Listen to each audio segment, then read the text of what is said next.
Oman తీరంలో వాణిజ్య నౌకలపై వరుస దాడులు తీవ్ర కలకలం రేపుతున్నాయి. ఎంటీ సెటబెలో కమర్షియల్ ట్యాంకర్పై దాడి ఘటనలో 3 భారతీయ సెయిలర్లు చనిపోగా తాజాగా మరో ఇండియన్ షిప్పై దాడి జరిగింది. ఒమాన్లోని షినాస్ పోర్ట్ వద్ద ఎంటీ జల్వీర్పై దాడి జరిగింది. మస్కట్లోని భారతీయ ఎంబసీ ఈ విషయాన్ని నిర్ధారించింది. ఈ వాణిజ్య నౌకలో 20 మంది భారతీయ సిబ్బంది ఉన్నట్టుగా సమాచారం. వివరాలు సేకరిస్తున్నట్టు మస్కట్లోని ఇండియన్ ఎంబసీ వర్గాలు వెల్లడించాయి.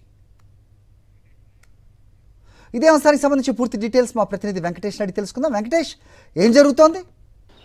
హార్మూజ్ జలసంధి నుంచి చమురుతో వస్తున్నటువంటి 2 ఇండియా సంబంధించినటువంటి వాణిజ్య నౌకలపైన యుఎస్ సెంట్రల్ కమాండ్ దాడి చేసింది. ఈ ఘటనలో ఇప్పటివరకు 3 భారతీయ నావికులు చనిపోయినట్టుగా ధృవీకరించారు. ఈ మేరకు ఈ విషయాన్ని కేంద్ర షిప్పింగ్ శాఖ మంత్రి సర్బానంద్ సోనోవాల్ ధృవీకరించారు. చాలా దుఃఖకరమైనటువంటి ఘటన జరిగింది. ముందుగా ఈ 3 నావికులు గల్లంతయ్యారని భావించారు, కానీ ఆ తర్వాత వారు 3 కూడా చనిపోయినట్టుగా వెల్లడించారు. సో మొత్తానికి ప్రధానంగా గల్ఫ్ ఆఫ్ ఒమన్ నుంచి ప్రయాణిస్తున్నటువంటి ఈ నౌకలపైన యుఎస్ సెంట్రల్ కమాండ్ దాడి చేసింది.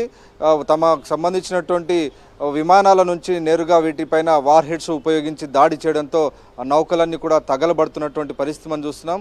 మొత్తానికి ఇటు ఇరాన్ నుంచి తాము పెద్ద ఎత్తున ఈ చమురు సరఫరా చేసుకోవద్దని హెచ్చరిస్తున్నప్పటికీ కూడా భారత్ వినడం లేదు. అందుకే తాము వైలేట్ చేసింది, తాము ఇచ్చినటువంటి డైరెక్షన్స్ అన్నిటిని కూడా ఇండియా షిప్స్ వైలేట్ చేశాయి, కాబట్టి తాము ఈ దాడి చేశామని చెప్పి యుఎస్ సెంట్రల్ కమాండ్ ప్రకటించినటువంటి పరిస్థితి. గత 2 రోజుల నుంచి కూడా మళ్ళీ ఉద్రిక్తతలు తీవ్ర స్థాయికి పెరిగాయి. ఈ ఉదయాన్న మనం చూసాం, ఇరాన్ పైన భారీ ఎత్తున యుఎస్ సెంట్రల్ కమాండ్ ఫోర్సు దాడికి దిగింది. అలాగే ఇటు కంప్లీట్గా హార్మోజ్ బ్లాకేడ్ను కూడా కొనసాగిస్తున్నటువంటి పరిస్థితి.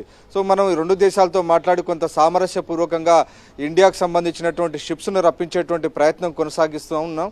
అయితే ఈరోజు మాత్రం యుఎస్ సెంట్రల్ కమాండ్ నేరుగా ఇండియాకు సంబంధించినటువంటి షిప్స్ పైన గల్ఫ్ ఆఫ్ ఒమన్లో దాడి చేసింది. దాని ఫలితంగా ఇక్కడ 2 నౌకలు కూడా తగలబడుతున్నటువంటి పరిస్థితి. ఇప్పటికే ప్రపంచవ్యాప్తంగా కూడా ఎనర్జీ ఫ్యూయల్ సప్లైస్ పైన ఈ హార్మోజ్ బ్లాకేడ్ వల్ల తీవ్రమైనటువంటి ప్రభావం ఏర్పడి అనేక చోట్ల ధర పెరుగుతున్నటువంటి పరిస్థితి మనం చూస్తున్నాం. పెట్రోల్, డీజిల్, గ్యాస్ ధరలను కూడా విపరీతంగా పెరిగి సామాన్యుడిపైన తీవ్రమైనటువంటి భారం పడుతుంది. అయినప్పటికీ ఇరాన్తోనూ అలాగే మిగిలినటువంటి దేశాలతో కొంత మాట్లాడి సామరస్య వాతావరణంలో ఆ చమురు తెప్పించుకునేటువంటి ప్రయత్నాలు భారత్ కొనసాగిస్తుంది. అయితే ఈ ప్రయత్నాలను అడ్డుకునే దిశగా ఈరోజు యుఎస్ చాలా దుందుడుకు చర్యలకు పాల్పడింది. దీనిపైన ఇండియా ప్రభుత్వం తీవ్రమైనటువంటి నిరసన వ్యక్తం చేసింది.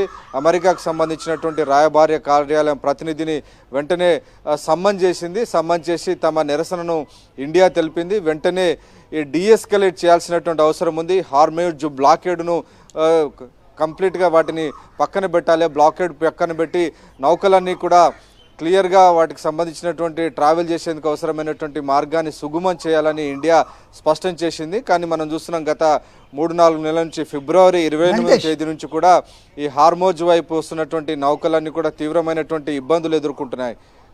రైట్. అయితే ఎంటీ సెటబెలో మీద దాడి జరగడం, అలాగే కమిషనర్కు సమన్లు ఇవ్వటం, పిలిపించడం, నిరసన తెలపడం okay. But right now currently జల్వీర్ మీద మళ్ళీ దాడి జరగటాన్ని ఏ విధంగా చూడాలి? అంటే పిలిచి వాళ్ళు వివరణ అడగటం ఇదంతా నచ్చలేదనుకోవాలా, లేదంటే మిత్ర దేశం లేదు ఏది లేదు హార్మోజ్ బ్లాకేడ్ను కొనసాగిస్తున్నాం, సో తాము క్లుప్తంగా చెప్పండి. సో ఆ బ్లాకేడ్కు తాము ఇస్తున్నటువంటి ఆదేశాలకు అనుగుణంగానే ఉండాలి తప్ప తాము ఇచ్చినటువంటి ఆదేశాలను ఉల్లంఘిస్తే ఖచ్చితంగా వాటిపైన దాడులు చేస్తామని యుఎస్ సెంట్రల్ కమాండ్ చెప్తున్నటువంటి పరిస్థితి. సో ఈ పరిస్థితుల మధ్యలోనే ఇండియా తన నిరసనను తెలిపింది. ఖచ్చితంగా డీఎస్కలేట్ చేయాలని చెప్పి విజ్ఞప్తి చేసింది. సో ఇది ఇంటర్నేషనల్ వ్యవహారం, అంతర్జాతీయంగా అనేక దేశాలతో ముడిపడినటువంటి వ్యవహారం కాబట్టి కొంత ఇండియా ఇప్పటికే తన వాయిస్ రైజ్ చేస్తుంది. ఇవి ఉన్నటువంటి దేశాలతో మాట్లాడి ఇరాన్ నుంచి ఖచ్చితంగా మీరు ఎట్టి పరిస్థితుల్లో కూడా చమురు దిగుమతి చేసుకోవద్దని యుఎస్ చెప్తోంది.